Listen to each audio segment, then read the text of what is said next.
This is Hidden Killers with Tony Brueski. Well, the world in the Bryan Kohberger case has dramatically changed recently with the revelation that he bought the knife and the sheath. And a sharpener, too, which surprisingly looks a lot like a vacuum attachment, which plays into one of the roommates saying it looks like he has a vacuum attachment. He even, I guess, allegedly, we can say, brought the sharpener to the scene, which I find to be rather bizarre as well. And then he takes this photo. Joining me to discuss, Bob Motta, defense attorney, host of the podcast Defense Diaries, available wherever you get podcasts and on YouTube. Go press subscribe there. As soon as you're done listening to this, amazing content. Bob, what's your reaction to this? Because I know we've been saying for a long time, at least I've been saying, if we get the receipt that he bought the damn knife, it's game over. Are we there? I've been saying the same thing. Yeah. Everyone who pegs me as everybody's innocent guy, which obviously couldn't be further from the truth. But I felt from the time that they dropped that probable cause affidavit that thing lead guilty. Mm-hmm. Obviously, everything's pending trial, right? Sure. That is always the case. No one should be forming final decisions in terms of a case until we've had trial. Yep.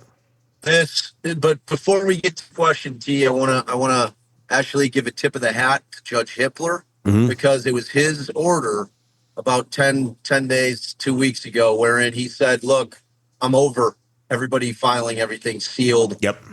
That is supposed to be the exception, not the norm in this country. People we have a right to know what's going on in our courts in this country. So huge tip of the hat to him. Yes. Because that order changed everything in terms of what we've been learning. Mm-hmm. Make no mistake about it. That order doesn't exist. Everything's still being filed or sealed. And we still know very little about this case. Yep. So, well done, Judge Hippler. I'm a huge fan of that order. For every judge in this country, they should plaster it on their walls and live by it, because that's what our Constitution calls for. All right, I agree. soapbox there. So as far as damning shit, man, there's no other way to put it. It was like we've talked over and over with the sheath. If we see this kind of linchpin evidence that he in fact made the purchase of the weapon and the sheath, in my estimation, it's game over. Yeah. So now, we had an interesting conversation with Andrea Parkart. She's a defense attorney. She's more dug in on really kind of thing that maybe I think the needle probably moved a bit for her recently, but she reads that as not being as definitive as we have the actual proof that he did it. She's reading that as they've got to take a few strong circumstantial steps, but circumstantial steps nonetheless to get him to that purchase. Mm-hmm. So I and again, that'll be something that we'll have to see at trial, exactly what they have. I read it the same way that you did, Tony. Yeah. I read it. The purchase happened between March 10th and 20th. And then Allie and Andrea are like, okay, well, why the gap? Like, if you know when he bought it, why is there a gap? Now, that could be he bought the knife at one time. He bought the sharpener at a different time. He bought the vacuum hose. Who knows? Yeah. We still have to speculate as to what all it means. But, certainly if there's a time frame in terms of the weapon being purchased in March of 2022, that's obviously months and months ahead of time. Mm-hmm. And, we're going to have to look at what that time gap means. Does that mean that they don't have an actual purchase from him, or are they going to have to say, okay, this was an account, much like our family uses one Amazon Prime account. My 30-year-old daughter still uses our Amazon. If there's multiple people in there. All that being said, if he doesn't have an answer or where the hell that thing went, he's done. Yeah. Well, and let me ask you this, because I found this to be a bit interesting. He bought the sheath while he was out in Pennsylvania. This is before he's there, technically. So he may not have even known these people at this point in time yet, or had any inkling about them. So I think there may be difficulty to show some sort of intent of how would he buy this intending to kill these people that he didn't even know existed? I don't know that that's important at the end of the day. I think, he has the knife. It's part of his toolkit. It's his resources. So if he decides to go do this, he already has the knife. And the fact that he owns the knife is the linchpin, and that's the key part of it. But does it matter that the knife, the murder weapon, was allegedly bought almost like half a year before this crime even took place? No. I mean, I don't take this as a John Hinckley, Jodie Foster type thing. Yeah. Like, I'm going to go shoot the president because I love Jodie Foster and I want her to love me. Yeah. Like, I think that, he had an idea that he was moving towards doing something like this. Mm-hmm. I don't necessarily think that he had to have anybody specific in mind until he did. Yeah. And when he got out there, he probably laid eyes on Kaylee somewhere. Mm-hmm. And she became the target. Yeah. I think based on what we've heard, it's starting to say, if we're to believe her father, Steve, which I have no reason not to. I know he's emotional. Yeah. I don't sweat him on that. I would be too. Sure. I'd be out of my fucking mind. Yeah. If somebody did this to my kid. So I don't critique him at all. No. In any way, shape, or form, because that's how a parent should feel. Yeah.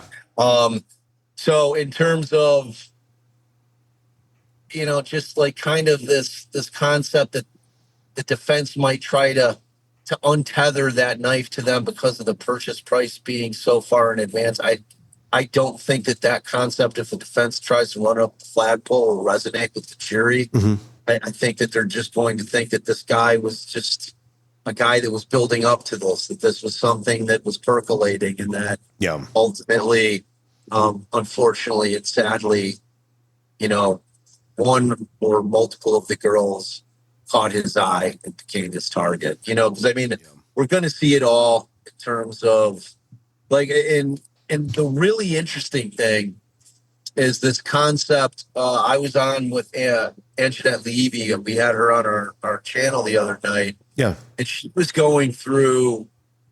She had done, because she's really great at digging. And so she was digging through a lot of the evidence that's going to be tendered at trial, and was looking at transaction reports and videos from this strip mall. Mm-hmm. Okay. And it seems to match up with the day that Bryan Kohberger got that ticket in town. Mm-hmm. And so they were pulling all this information from all these different businesses in that strip mall from the day he got that ticket, including the girls' banking records. So it looks to me what they're going to be trying to do is they're going to establish the day that he may have laid eyes on one or more of the girls. Okay. And then from that day forward. So, and wasn't he in his second year? Was that his first semester at Washington State? I do not know the answer to that question. No, I think he was. I think he had been there. Okay. You know what I mean? Like, but we won't have to guess when we get to trial. No, we're not going to have to guess about that. They will lay out a timeline. It is going to be a unbelievably difficult task for the defense to be able to explain that purchase away, if in fact they can prove it. Well, and it sounds like they can. Yeah, it sounds very clear that they can. Let's talk about the picture for a second. We got it up here. This is the thumbs up with a thumb that looks like it's seen some friction in recent moments. If you really zoom in on the thumb, I mean, it's a little, there's something going on there. Number one, that could just be some confirmation bias shit. It could be. We are. I mean, we're all looking at that picture because, like, you cannot help but look at that picture with the thought in mind that, okay, we know what you just did. Within hours of this picture. Yeah. Like literally within like 5 hours of this like picture of when it would have taken place. And he's all cleaned up. He's in the whole damn thing is weird. Number one, he's taking a picture in front of his shower. There doesn't appear to be a curtain, or it may just be pulled over. Who knows?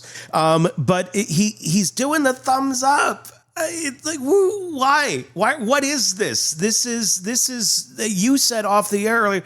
This is a definition of a ghoul. If this is the guy who did this, and he's doing is this his souvenir, or is this like a bat signal to the other incels out there of, look, mission accomplished, or something like that? Because we don't know his digital history yet either, that footprint. I would not be surprised if we're going to find out he was in some sort of groups out there that are incels, and this is like a, hey, I got one for the team, or whatever the hell they think. Yeah, it's like all of that is going to make its way out there. Like, I'll be curious to know whether or not even, like, if that was a posted pic. Yeah. Because that'll go a long way towards answering the question, was this a souvenir? It's like that's something he kept for private stock, so that when he looks at it every time, he's able to bring himself back to the moments of time that preceded it mere few hours later. Or if, like you said, that's some kind of bizarro world, sicko incel, like, hey, got one, whatever. It's like, it's such a disturbing picture from the perspective that he did it.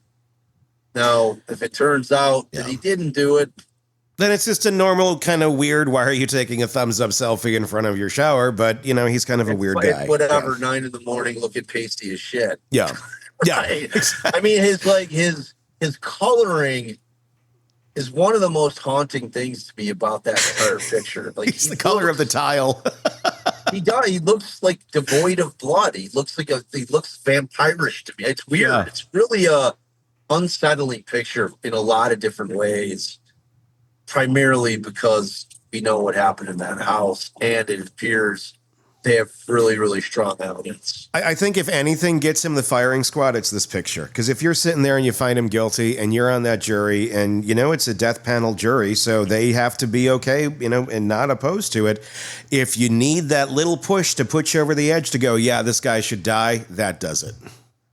Yeah. Now remember, with the death penalty being the firing squad, they have to not be able to have access to what they need for for the lethal. Yes. So they have to be missing ingredients, but they're hard to get. Yeah. Well, either way, it's like, if anything gets him killed, that's it. This picture is the linchpin that goes, this is a soulless bastard. If it's him. All right. So here's a ponderable to you, my friend. Yeah.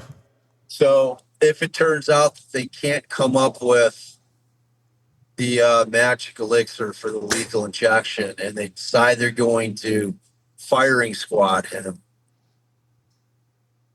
do you think it's going to be streamed? I did, like, before you just, like, Allison looked at me like I'm crazy. She does not understand the world we're getting to, like, which surprises me. I don't think I think there would be a large segment of society. I'd pay it. It's part of the process. I don't think there's the legal structure for that to ever happen yet. Could we get there? Yeah, I think we could get there. I think. Well, what's the legal structure stopping it? Well, I don't know. I would assume that there's something of, you can't, like, live broadcast this. I mean, I know, like, they'll do, like the closed circuit for the families or whatever, if they want to, those who are very much affected, the victims of this case. But I mean, is there any structure stopping it? Maybe there isn't. I don't know. Not that I'm aware of. I mean, other than, like, FCC regulations, obviously, like, you make it ABC, NBC, CBS isn't going to broadcast, but we ain't that world anymore. No, you could stream it. You could pay-per-view it. You could HBO it. I mean, there's a lot of things you could do. That's what I'm trying to. And look, I'm suggesting it because, like I know at first blush it seems outrageous. But when you kind of look at where we came from as a country, where we used to hang people in the center square, and I know there's a lot of aspects of what's going on in our country now that seem to be trending back towards. Yeah. So I wouldn't put it past it being a discussion somewhere because of the interest in the case, because of the fact of the volume of victims. Mm-hmm. And it's not a crazy thought. It's an interesting And it's not that, conversation. and it's not that it just seems crazy to us because we've been brought up in a somewhat civil society, but if you go back a good 80 or so years, which in the big picture is not that long, they were doing that sort of, they didn't have streaming, but it was a town square. It was people were doing this. That was the equivalent of streaming in, the 1890s, man. Yeah. It was like, it's, yeah. Yeah, I mean, I think that there would be the ACLU would obviously make a big push, and look, it's bad form. It is. I mean, I hope we don't get there, but I hope we don't either. But and I don't want people to confuse what I'm saying is that I'm a proponent of it, because I'm not. Yeah. I'm anti-death penalty. I think there's no worse punishment than somebody being held in a cage for the entirety of their life, ripped away from every single thing that is a creature comfort that all the things we take for granted throughout the course of our day. That's all gone. Yeah. You're living in a fucking box. I don't get, it matters not that you get to watch TV for an hour a day outside and play checkers with other inmates. Everything that makes life worth living is lost. Yeah. And when you have to do that for the entirety of your life, you want to really punish somebody, that's how you do it, in my estimation. No, so, I hear you. Yeah, but like that thought pops in my head in terms of just like I could see us going there.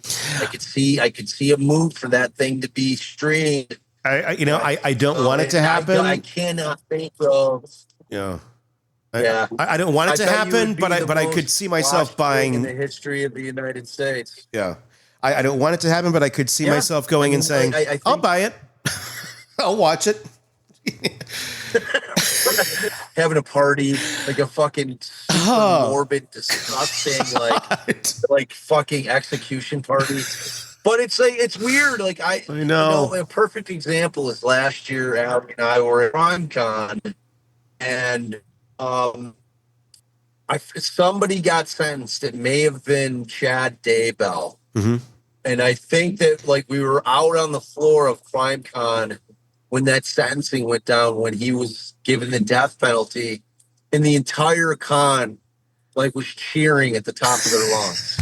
It was crazy. I think I was on with Joel from STS, and we were both kind of like, wow, like this is the world we live in, where we're cheering for the death penalty, but it is the world that we live in, and it is. And these are vile, very much an eye for an eye society. It is, and these are vile creatures. I mean, if it is him, if he did do this, I'm no pity. Fine, get rid of him. I don't care. But yeah, it is weird, the kind of place that we're at. I completely agree with that. Let me ask you this, though, in closing. Now that we know this publicly, I mean, they've known it, obviously behind the scenes forever. It's been in discovery. And I think Ann Taylor has been trying to exhaust every option that she possibly can. It's her job, and she's doing pretty good at that. But now we're like, okay, this stuff is coming out. He bought the knife. I mean, is this going to make it to trial? Is there any way that this wouldn't make it to trial at this point? Or might they come back and say, okay, well, maybe look, yeah.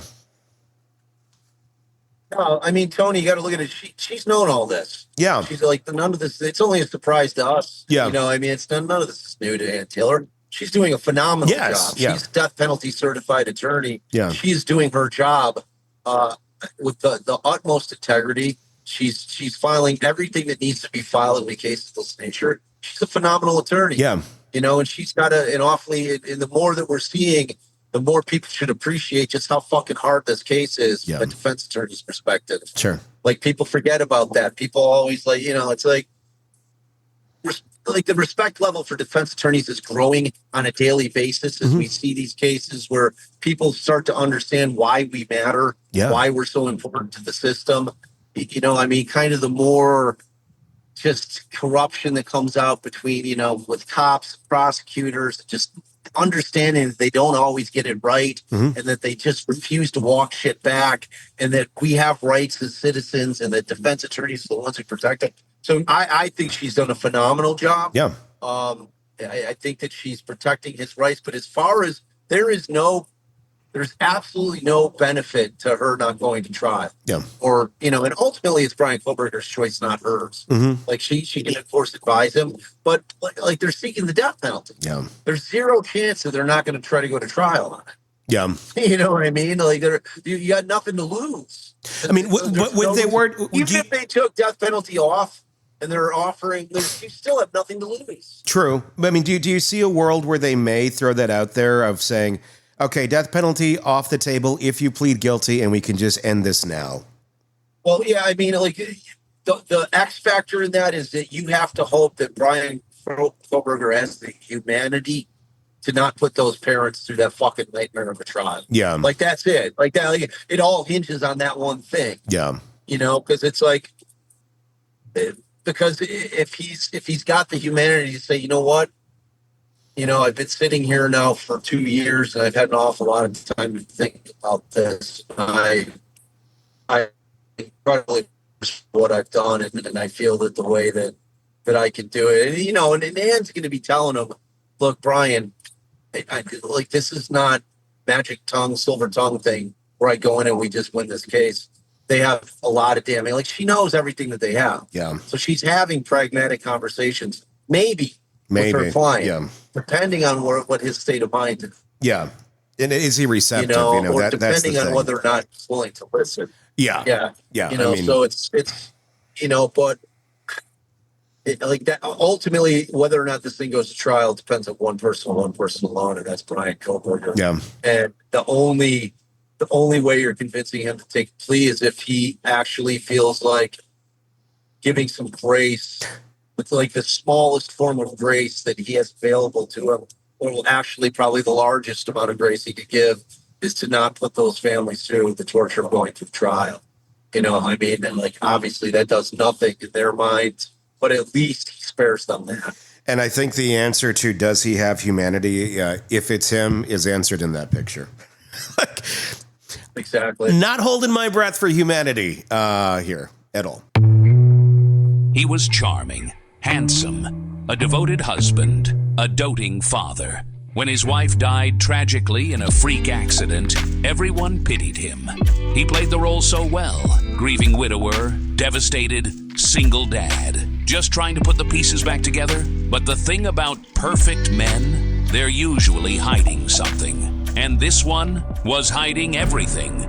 The affair, the insurance policy, the other wife in another state who had no idea she was married to a walking crime scene. If she had only subscribed to True Crime Today, Premium Plus on Apple Podcasts, she could have listened to Hidden Killers with Tony Brueski ad-free.